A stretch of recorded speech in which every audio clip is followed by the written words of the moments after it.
Hello, Ricky here again.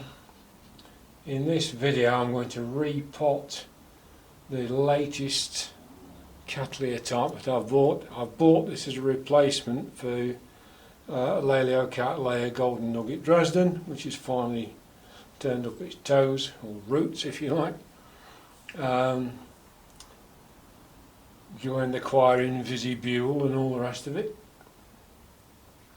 And I bought this at the East Midlands Orchid Society show about a week ago, and I found a small amount of scale, and it's the first plant I've ever had with scale, so I've been keeping it away from everything else on a completely different shelf in the rack.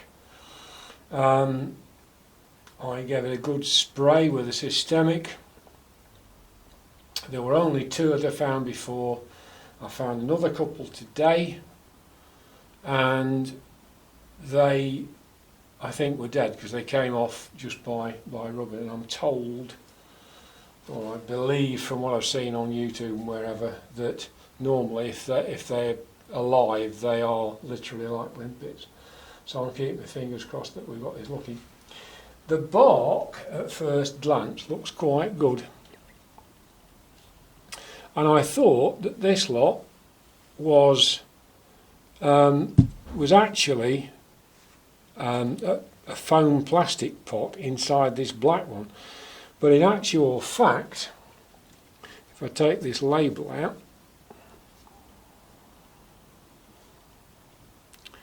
if you can see where my finger is, you can see a root tip. So, in fact, these are roots that go all the way around the pot, so it's been in this for a while. I've no idea how long it's been. As I say, the bark is pretty good, and I don't know whether scale insects, like it said of mealy bugs, sort of produce their young in the medium and then crawl up the stems. I think they are supposed to stay in the sheaths, but there's no sheaths on this, so I don't know where they're coming from, but whatever. Anyway, the problem's going to be that these roots, I suspect, are very strongly stuck to the pot. So what I'm going to do now is put it into that measuring jug, which is one of the things I use when I'm watering plants, and I'm going to soak this for not an awful long time, but I'm going to give it a good soak, and hopefully that will help me get those roots off the side of the pot, and it's great because all these new roots, and there are massive new roots, are all immediately turning green, so that's obviously a great sight. There's no end of roots. So, what is it we're looking at? I bought it as that. That Enanthleya is now Enanthleya, Enanthleya,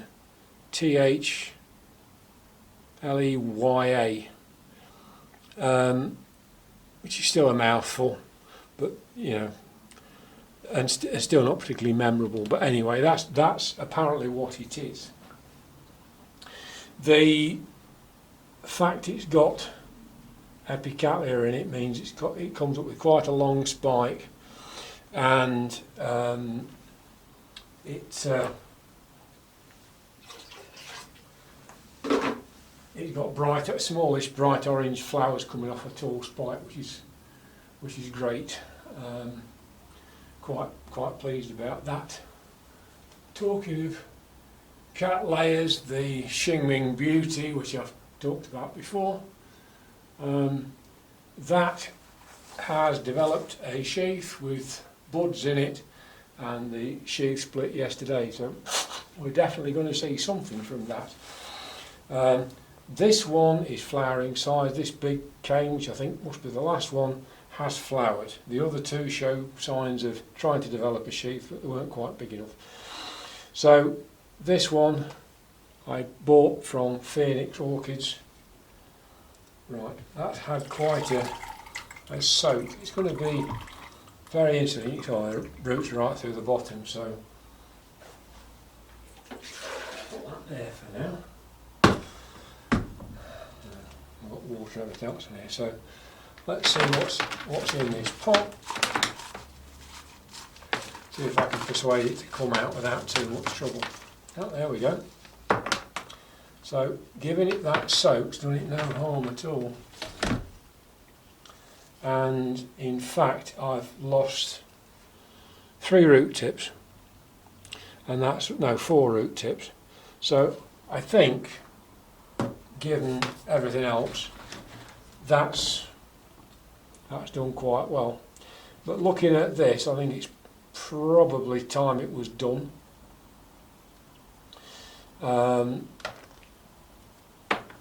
It's obviously it's been grown on for quite a bit. We've got some polystyrene chunks in the bottom to act as drainage. In fact, if you look, there's not an awful lot of bark in there. It's obviously trying to get it to drain. So, and I don't think it's going to want potting up. But it does look like the roots in the bottom, they don't look very clever at all, so I think a lot of that's going to end up coming off. Now, a couple of weeks ago I went to a classic motorcycle show at Stafford, which is about an hour away from Derby, because one of my other hobbies, probably my biggest hobby, is motorcycling. I've been riding motorcycles since 1968, pretty much continuously. My good lady and I did a lot of our courting on 2 wheels, and we've carried on doing a lot of riding. In fact, as you might well have seen if you follow my channel, we had a week in France last month. So that was good. Anyway, at this show, there was a stall. They were still selling all sorts of stuff, but there was a stall that was selling dentist tools, all that kind of thing, stainless steel tools. And they weren't a lot of money. They were £2 each, or 3 for a fiver. And I thought, oh, I bet they'll be good for helping get bark out of one. So I've got one that's got like two spade tips, a large one and a small one. I've got this one, which has got almost an arrow point on it, and this one's got a spoon. And then the classic dentist's prodding tool. So I'm hoping that those will help me get to all these awkward little nooks and crannies and do as little damage as possible. But it's actually coming away quite well. But there is a lot of root. I'm not going to go too mad. If I can't get the bark off, I can't get the bark off. It's not that bad, but it's certainly been in there a while. I think it may need another soak actually to... Oh, broke that root, never mind. It's a branch, so I'm not too worried about that.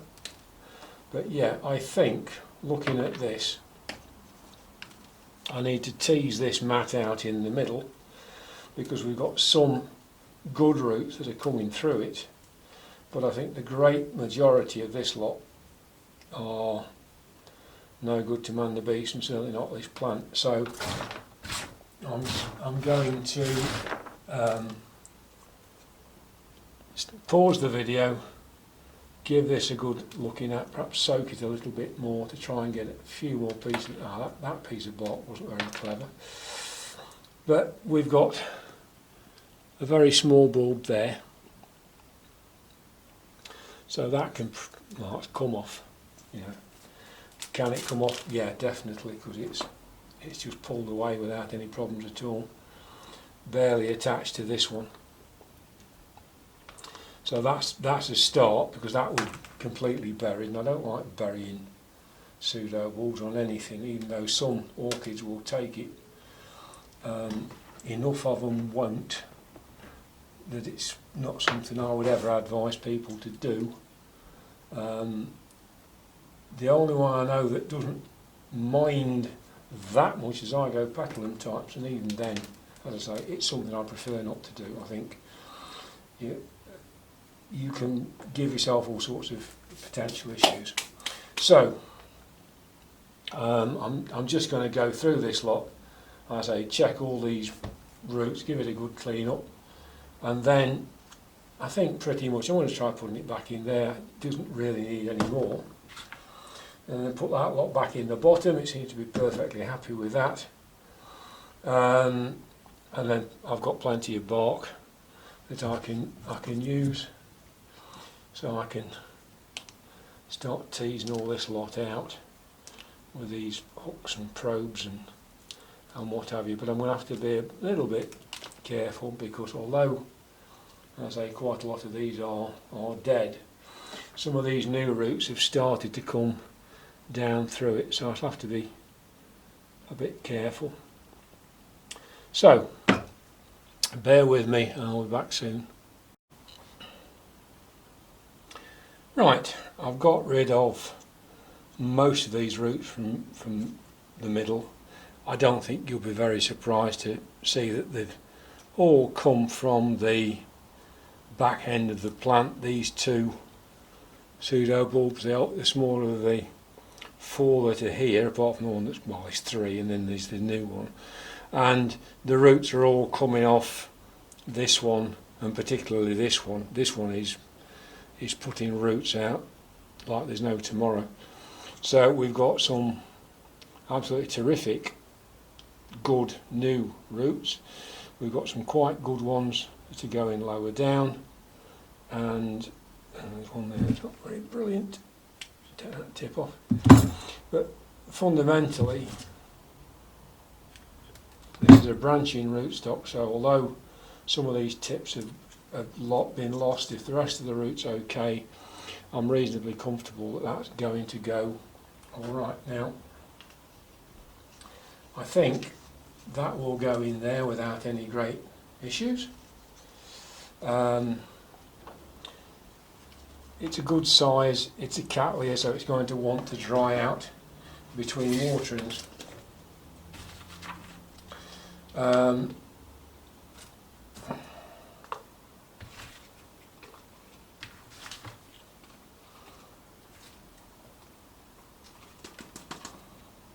Don't generally use this stuff, but then again, I don't buy a lot of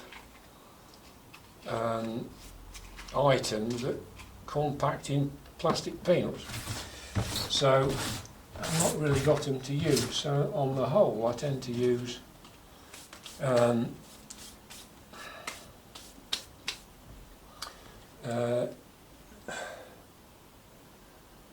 only thing is, should I spray those roots? I'm not sure. I don't think so. I think we'll be all right at that.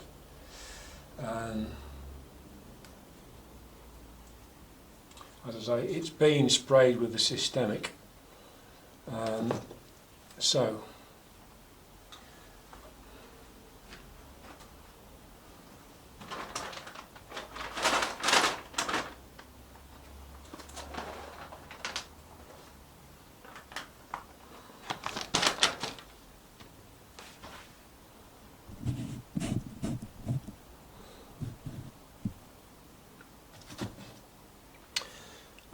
I am going to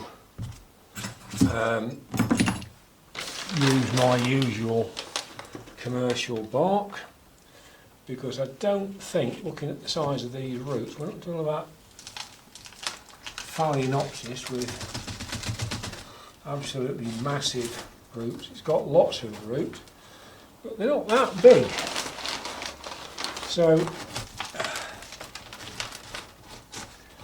it needs to drain, but it needs to have, I think, smaller bark for the most part to help it get moisture when it is watered. So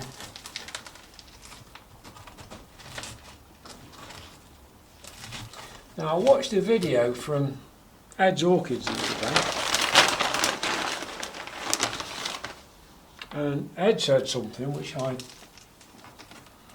don't know. It's not what I do, but again, it's one of those things that it's something somebody else does, and Ed's extremely experienced and successful grower. If you've not looked at the Ed's Orchids channel, I urge you to do so. Ed's a bit further north than me, he's sort of the Preston way, so his accent is a little bit stronger than mine. You might not think so. But anyway, I think that's got it. But the thing I was going to say about Ed, I would normally, and I will do with this, although it's been soaked, the bark is dry. I don't soak the bark that I'm going to use. Again, that's something some people do. I don't bother. I tend to take the bark as it is and I pack it in, and if it's not damp, it's not sticking to my fingers the same. And then what I do is take it over to the rainwater bucket. I don't fertilise it, I just wet the bark and go from there, bearing in mind that new bark always dries out faster than older bark. So just two different ideas from two different growers. You pay your money and you take your choice, as the old saying goes. But yeah, as I say, we've got people posting videos from all over the place. You've got Danny, Miss Orchid Girl, I think she's in Cyprus, I think, somewhere out in the middle of the Med. You've got several of us, Ed, you've got Roger's Orchids, you've got me and one or two others that post from the UK and close by, and then you've got people like Annie's Addictions, who's broadcasting from Sri Lanka. So we've got an enormous range of circumstances and situations and growing conditions, and I think we can all learn from different things, because although my conditions are not remotely like Annie's, nevertheless what you can learn is, okay, this is better conditions than I've got, can I tweak what I'm doing to help make mine a little bit nearer to what she's got, and so on. But you can't slavishly take what one person says as the one and only true way of doing anything. That's you can learn a bit, and we can always learn. I'd never say that anybody's techniques were ludicrous, unless they were, advocating using ice cubes to water orchids, which gets most of us hot under the collar. But nevertheless, that I hope will help to get rid of the scale problem. I'll give it another spray with some SB Invigorator. But scale is an issue. You can see little tiny round marks where the little devils have been. But as I say, it's not an infestation by any means, it's just an odd one. So long as I keep my eyes peeled, we should be fine. Anyway, that's Epilaleocattleya or Enanthleya Circus Lady Orange, repotted on the 28th of October. So, thank you very much for watching. Hope that's been of interest and my waffling hasn't put you off too much. See you again. Bye for now.